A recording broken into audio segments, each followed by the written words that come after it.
Welcome in, everybody. I'm Dave Friedman, I'm Danny Miller. and we are D2 Educational Consulting. This is part one of three in our growth based grading for nursing education series, where we're talking about how to put boots on the ground, how to go from walking the walk to creating the artifacts uh, to influence growth based grading in nursing education. Our agenda is as follows. We'll start with our norms and guiding principles and then an anticipatory set. And then we're going to get into a lot of the ways that rolling grade books are different than traditional grade books. Then we'll reflect and close at the end. As always, we start with our norms and guiding principles, and we use the Harvard Medical School and the CSLC's governing assumption that everyone is participating in our activities is intelligent, capable, and cares about doing their best and wants to improve. And then off to the other side, everyone, we have our norms and guiding principles that guide our work with learners. And so if you want to pause here and reflect on those to take one forward into the rest of the session, we invite you to do so. Our goals are as follows. We're really going to define what makes a rolling gradebook a rolling gradebook. We'll explore a little bit of that structure and purpose, and then we'll reflect on some of the similarities and differences that we might see between rolling structures and traditional structures. Yep.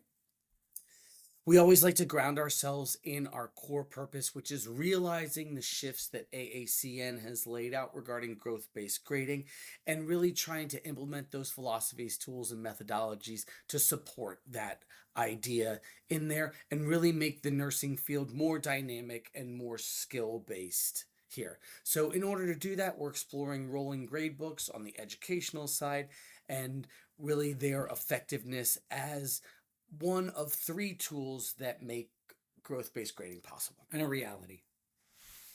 So welcome, everyone. Again, this is intended to be the first in this three-part series, but if you're coming to this video maybe as the second or third, that's of course completely fine. If you're coming back to this video, welcome back to this video. Again, you'll see a lot of connection points as you work through this, so feel free to pause, to return, and if you have questions, of course, we have our contact form at the end and our email. So we really want you to start by thinking about the idea of students making mistakes, because we as educators know that making mistakes influences learning. And we want to ask ourselves really, how willing are students to make mistakes in our courses, in our environments that we've designed for them? And then on the other side, how frequently, or how have you already seen it, that they're using maybe some methods that might mask mistakes, because there's that fear of failure, there's that fear of not doing well, because again, everything is attached a lot of times to a grade. And that takes us to our third question. If something horrible happens, is there a recovery path? Is that clearly said and made clear to the students? So feel free to pause here and reflect, everyone, before we get started and really dive into rolling grade books for today. So, our core question for this one is, how does a rolling gradebook function in a growth based grading model? Yep. And we're going to keep coming back to this idea of, instead of averaging, rolling. So, as always, we start with our big picture view. We really want to look at this from the top going down. So, Danny, as you think about rolling grade books, what are some of the through lines with skills and competencies that you see there? So we really are shifting, and I think we think about the way that the gradebook operates. Instead of really focusing on the assessment or the task that's been done, the gradebook becomes a conversation around the skills and the development of the skills and where the learner is with that skill or with that competency at that particular moment in time, right? Yeah, so what I hear you saying is that instead of giving like a holistic grade on an assignment, we might break it down into different skills and competencies and evaluate each of them Yep. throughout the course. Exactly. And we have this structure kind of set up within the grading and reporting framework where, again, like that's made clear to them. So again, the feedback is already sort of right there as you look at how the grade is reported. The students can see where they're doing well and where they're not doing well when we break it out like that. And then the feedback that we write or we communicate or we conference about then becomes the means of correcting that space that needs the correction, that needs more growth. They can see where they're doing fine, and then they can see where they really need to be. Yeah. And I think that that really helps with the idea of transference skills in there as well. By only focusing on the specific competencies that AACN lines out, what the conversation shifts to is, instead of how do I get an A on this assignment, it's how do I improve in this specific competency, Right. perhaps my professionalism. Right. This learning outcome. And then I can say, what is the skills? What are the language of the skills that AACN lines out? And then Mhm. it's not about me evaluating the student. It's about me navigating AACN's language with them, which provides that format that really is accessible to the learner. Yeah, and I hear what you're saying right now, Dave, is that idea about alignment and explicitness in the feedback and in the grade, because it can all be taken back. And again, that makes our feedback accessible, that makes the assessment accessible. And I think that when we can make it accessible for them, we can really prioritize and get to the learning a lot more efficiently. Well, the other thing that really helps with that is that the learning transfers from assessment to assessment, Mhm. because the The skills skills are the don't skills are the the skills. skills don't change. Yeah. The skills don't change. And so when we go to the next assessment, we're being assessed on the same skills. And that really rewards and incentivizes them to grow and to look at that feedback and actionize that feedback so that they can really make improvements from one assessment to the next. And to keep focusing on improvement and growth.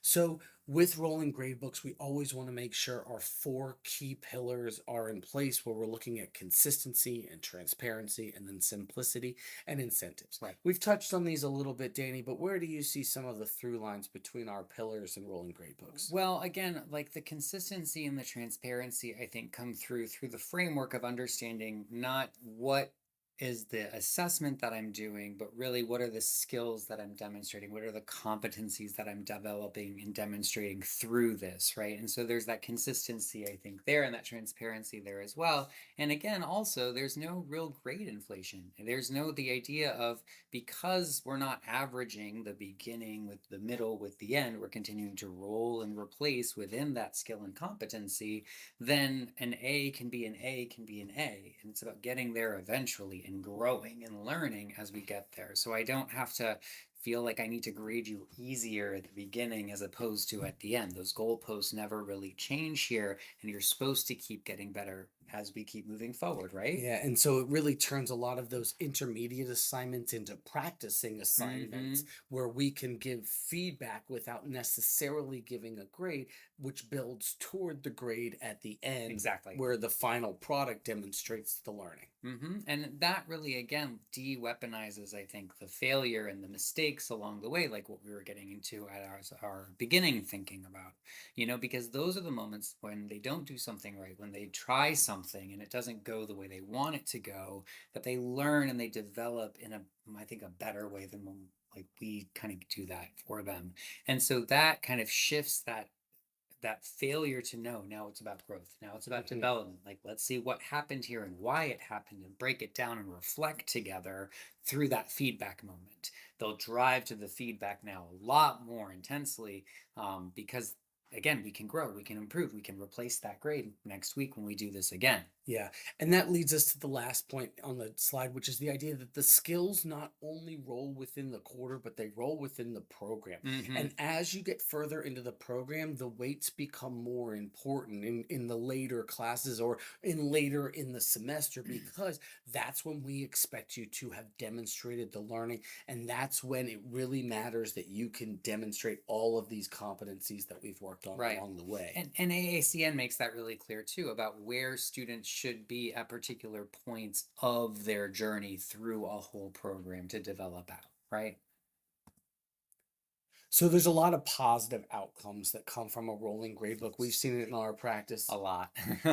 And so what are you seeing from the student perspective? Well, from the student perspective, I think I reflect on the lessening of the anxiety, right, and the lessening of the fear of failure, and the shift there are not about what's the grade, what's the A, but really, oh, that's what that looks like. I need to be able to do that, and I need to be able to do that. Okay, great. Now I can understand it. Now I can figure out, how do I make my pathway forward to being able to do that. And again, it became about, I loved when students in our classrooms knew that grades are going to be replaced so they could try things. as they were learning how to become better writers and communicators and thinkers. They Mhm. could try something. If it didn't work out for them, well, better luck next time. And there's going to be a next time, because there's always generally probably a next time. And I think that led them to really having this continuous learning journey that always felt purposeful and always like, if you didn't get it this time, that's okay. There's going to be a next time, Mhm. right? Mhm. What about from the teacher's side, Dave? So the biggest thing on the teacher side, I think, is that you don't have to feel like every student has to have an A throughout the semester and every student has to be perfect throughout.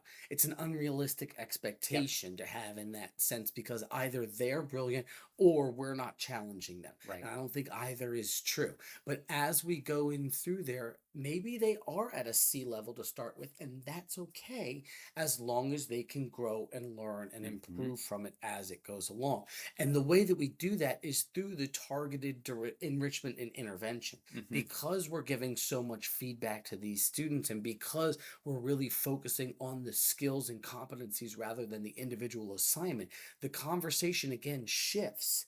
And we can say, listen, you need to work on this one critical care aspect. This is where you need to work from to get from this B to this A. Yeah. And I want to see you Yeah. focus on there. And as long as you continue to do everything else, you should be in good shape going forward. And that really leads to a more collaborative environment and less fighting and bullying and arguing about Yeah, and grades. just really quickly, the idea too about like they can see where they're able to maintain that mastery or maintain that level, so then that drives them more to where they need to be as well.